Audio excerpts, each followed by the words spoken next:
Konde pasawi. What's going on here? Ndosaka usiri kubatika pafona ndisi. Asa wakadhumanisa ma-boyfriends futhi.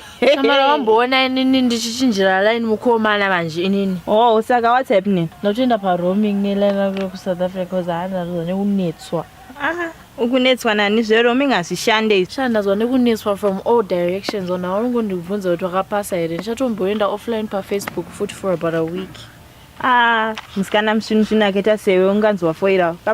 Wakafoira chipi? Sha unoziva like kuma-drums ndanyatsopinda zvakanaka ne-parking ball. Pasangopinda muroad manje. Kana instructor tondiudza kuti pese pana anofanira kustopa nanongoslowa down chete. Saka kundiudza musikana akasvika sewe so unyatsoziva the difference between stopping and slowing down. Nanyatsokudzidzisa the difference. Hey, what are you doing, man? You're also pulling on my hair, man. Are you sure you want me to stop or you want me to slow down? If you have another WhatsApp joke you'd like us to act, patiently send it to us on 0785 583 135.